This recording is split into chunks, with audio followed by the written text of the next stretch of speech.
Yo, what's up guys? This is Midnight Wabbit and welcome back to some more Borderlands, almost said Borderlands 2, Borderlands pre-sequel information and stuff, and this is going to be my first of 7 videos I'm doing for the next 7 days, because exactly 7 days, exactly 1 week from today, the pre-sequel launches officially in North America, and I'm going to be doing a video each day kind of similar to this. It's basically picking a topic that's either discussing several related topics that are either my opinions about whether I think something should or should not be put into the sequel in the future, my opinions on something that they already have or something like that, or they're planning on doing, or something like that. Just basically just things that I liked from Borderlands 2, things that a couple things I didn't like. We'll talk about that I think on Thursday. I think I have that planned. I already have that planned out for you guys. But if you guys have any other topics, I have like 3 or 4 of them planned out. So if you guys have any other topics for the other ones that I can either incorporate into one of the videos I've already have planned, or I can maybe create a whole new video on it if it's a completely different topic, feel free to leave anything like that in the comments section below, and I'll talk about what I know about that topic, everything I know about it, and like my thoughts and stuff about it. Let's get right into this.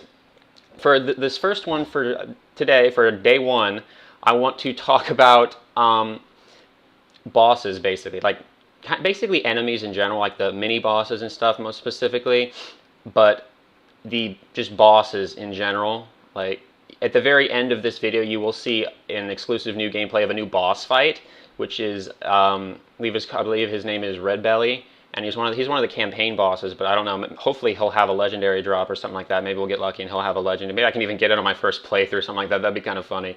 He's not the final boss of the game or anything, but he is one of the main campaign bosses that you play. And all I'm really going to say about them, I'm not really going to talk about the gameplay in the background. That's just kind of in the background to get you guys as excited as I am for this pre-sequel. I'm just going to keep showing you guys gameplay of it to get you more and more excited. So, but basically all I'm going to say about that boss fight is Wilhelm fucks the shit out of him. Like he just takes him out so fast. It's like not what you would expect from a boss fight from when just stuff like that, when you didn't have like an amazing shield or grenade or anything like that. I think it's Wolf and Saint do a lot of the work, and then his Vengeance Cannon. There's so many just explosions just everywhere. There's so many explosions. It's just crazy. Like it takes out like 3/4 of his health like the first 2 seconds, because there's like 15 explosions of like different sizes and shapes and colors, and they're everywhere, and it's beautiful. Anyway, let's start talking about the enemies. Basically, I do hope they have, I'm assuming they will, because it is a Borderlands game. It is a full-fledged Borderlands game, just like Borderlands 1 and 2, so I'm hoping just like Borderlands 1 and 2, they will have those like mini bosses, optional mini bosses that you can go and fight. And a lot of them have a chance to drop legendaries, like in Borderlands 2. Off the top of my head, there's Mick Zafford and Tector Hodunk from the Clan Wars mission. Each of them has their own unique legendary drop. Old Slappy has a legendary drop. What else is it? King Mong out in Iridium Blight. Laney White and Smash Head and Rackman or whatever, they're all in the fridge. Pomone and Toomba. Henry, that stalker in the Highlands. All these kind of all of these different mini bosses that have like legendary drops, or even sometimes like a unique drop or something like that. I do hope they have a lot of those in the pre-sequel, because I think it's going to be really cool. Like I said, I'm still going to do my legendary weapons guide for all the weapons, and once the game comes out, as soon as I can start getting some. I'm probably going to wait till I get to like level 50 though, because I want to show you guys the max stat versions of like these legendaries and stuff. So I may record the drop earlier on. If I get a drop, I may use that as the drop, but show you guys gameplay of a higher level version later on, if you guys are interested in that. But anyway, real quick, there you see that Moonstone thing. That's basically just replacing Iridium. I'm pretty sure it serves the same purpose in this game as Iridium did in Borderlands 2. Just if you follow the storyline for the Borderlands franchise, it doesn't make sense for Iridium to appear on Pandora's moon at this time. So yeah, but I'm sure they haven't shown any gameplay, because I doubt they're going to show a gameplay of like some of those mini bosses and stuff, but I'm really hoping that they are, and I'm pretty sure they are, but this is just me talking about stuff. Just be kind of fun going after some of those mini bosses and stuff, having a lot of different areas to explore on the new moon or whatever. I think that's going to be pretty cool.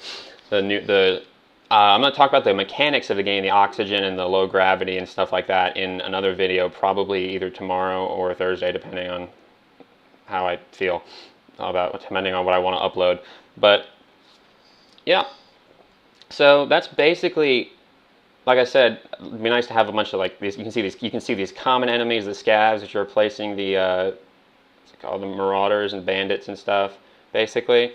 And the bandit company, like that, or whatever, the bandit manufacturer that manufactures weapons, it's being replaced by the name Scav, but they're exactly the same. They are the same. It's the same thing. They have the same bonuses, the increased magazine size and stuff for their guns. They have, stuff like that. And the logo is still like the same font. It's just different letters because it says Scav instead of Bandit because we're on the moon. But it's the same thing. So you see those common enemies and stuff all over the place. And then, like I said, some of those special enemies, like those bosses and stuff, I'm really hoping there's going to be some sort of thing like, I don't know if you guys remember, there was actually, when the first game came out, a lot of people think about the first raid boss in the game in Borderlands 2 was Terramorphous.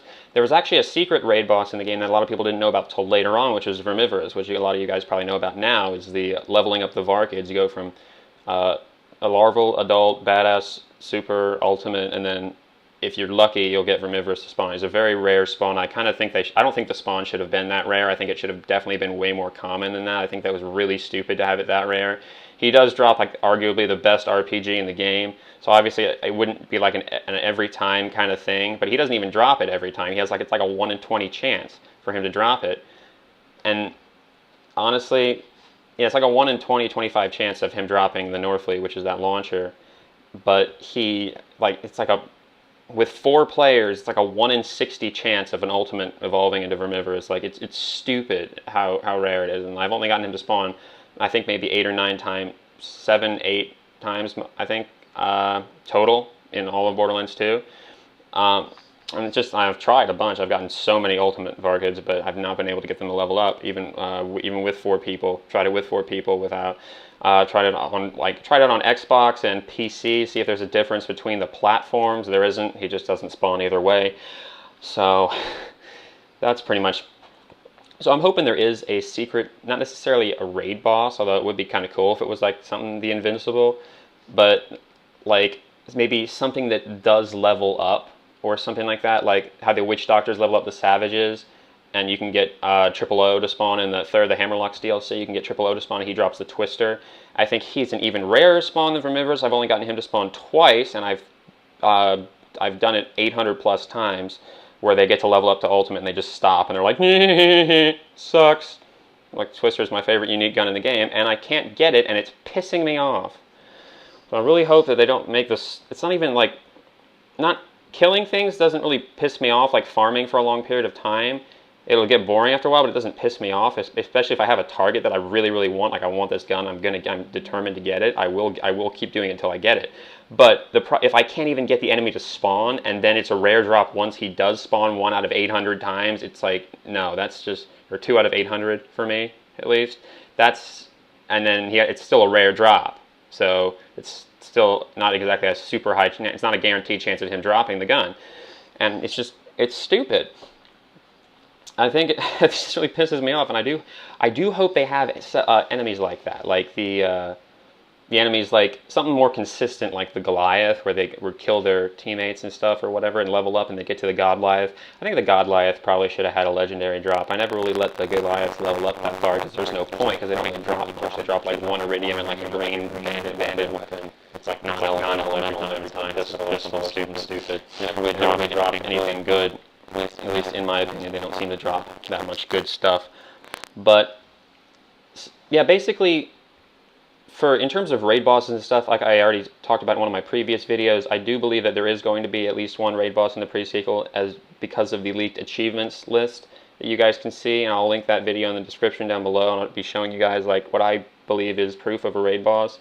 There you see real quick is Red Belly, the I can't talk right now, the boss. Or that are showcasing right now, the first boss fight I think I've shown you guys. I'm not sure, pretty sure. But right here you can see, right here is where Wilhelm literally just takes down like so much of his health. Like, there is so many explosions right now, I don't even know what's happening. But he just got torn a new asshole. He just almost, like, that was, if he hadn't, I think if he'd had the Vengeance Cannon a little bit earlier or something like that, or maybe I know the Vengeance Cannon is when the shield is depleted, so if he had like the Rough Rider shield from Borderlands 2, when he had that from the start before his shield was depleted, he could have taken him out instantly. That would have been pretty awesome, I think. I don't know if they're going to have something like the Rough Rider in this game, because with Wilhelm and the Rough Rider, the Vengeance Cannon is going to be like the most OP thing ever. So I don't know if they're going to do that, but that'd be kind of cool if they did. But that's the topic for another video. Anyway, I think this is wrapping up here. I just kind of wanted to talk to you guys, like I said, about some of the enemies and stuff that I think are going to be in the game, the enemies I hope are going to be in the game. Like the thing I'm hoping for the most is like that secret, not necessarily raid boss, but like that secret, really hard, like boss. It's really hard to kill that levels up.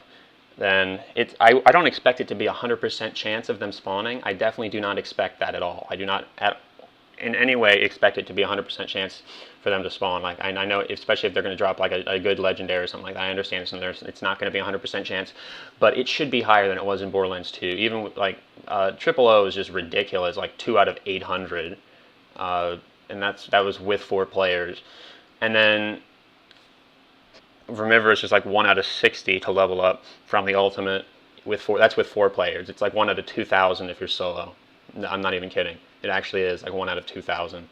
So that's kind of stupid, but you know, there's not really much you can do about it. So hopefully they will do something cool like that, but make it a little bit better, I'll say, in the pre-sequel. But anyway, that's about it for today, guys. This video's coming up on 12 minutes now. I don't want to make it too long of a video, but I just wanted to basically talk to you guys. And I know I'm kind of rambling. I don't really have like a plan thing. I'm just kind of talking about what comes to mind when I think about some of these topics and stuff for Borderlands. I don't keep almost saying Borderlands 2. I'm just going to start saying for the pre-sequel that's coming out exactly a week from today. So tomorrow I will upload day 2 of my 7-day countdown thing to the pre-sequel. Super excited for that, and you guys can see what topic I'm doing. Then tomorrow I'll have a new topic each day for the next 7 days. So hopefully you guys are enjoying that. If you did, please be sure to leave a like and a comment and subscribe to my channel if you want to see some more content from the pre-sequel. And I will talk to you guys tomorrow with another video. Peace.